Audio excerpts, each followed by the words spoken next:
Hey everybody, welcome back to our channel. I'm Tim, and you are chasing the Joneses, and we're so glad that you guys are with us on our channel. Don't forget to hit that subscribe button and like this video so more people can get a chance to actually see these videos.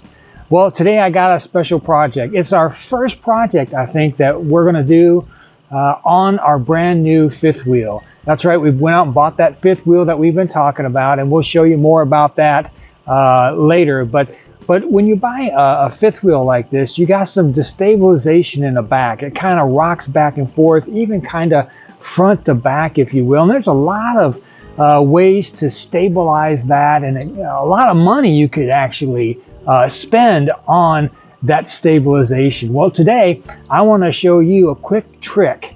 Well, not a trick, but a cheap way to stabilize the back end of your RV, of your fifth wheel, even a long travel trailer, or maybe even a Class A, one that I've never thought about before.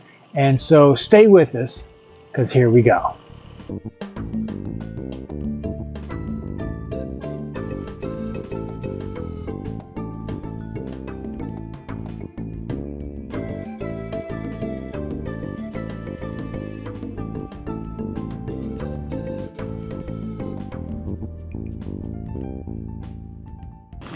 All right, so what are some of the things that you're going to need to accomplish this project? Well, first of all, as I said earlier before, an 8-foot 2x4. Then, of course, we're going to use these eye bolts, and I'm going to show you how we're going to do that. But a couple things you need. You need a tape measure, saw, and, of course, a straight edge with an ink pen. Don't forget the ink pen. You'll be looking all over the place.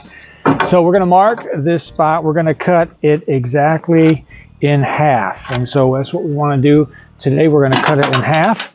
All right, so I got my 2 pieces of wood cut in half, and that's the important part. But we're also going to take it over and measure it, and then we're going to cut a notch in it so it will lean up against the back of the RV. So let me show you how we're going to do that. So here's what I did. I cut it down to a 3-foot board, and I just put a notch right here in the center. So what's going to happen is it's going to set right in there on my tailgate, right there, and just like that, and it's going to stretch across. It's going to set just like that on tailgate. So I'm going to do the same thing to the other one, and then I'll show you how to do the rest of it.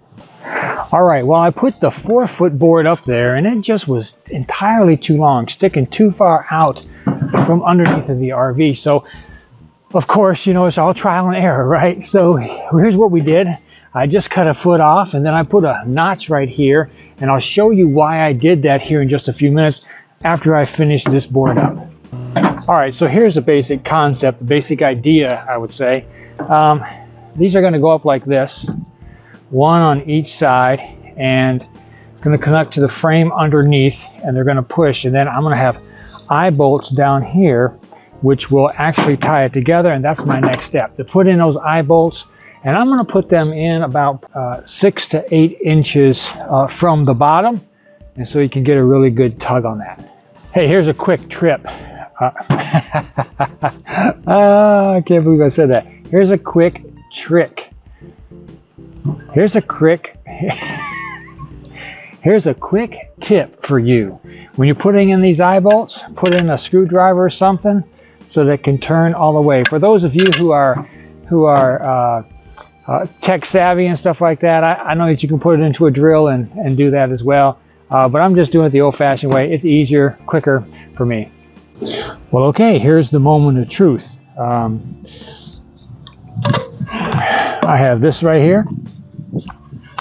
This 2x4 that's been cut down. I have an eye bolt in it, 8 inches down from the bottom, and I'm going to put it right there. See that where I'm putting it? See how that is?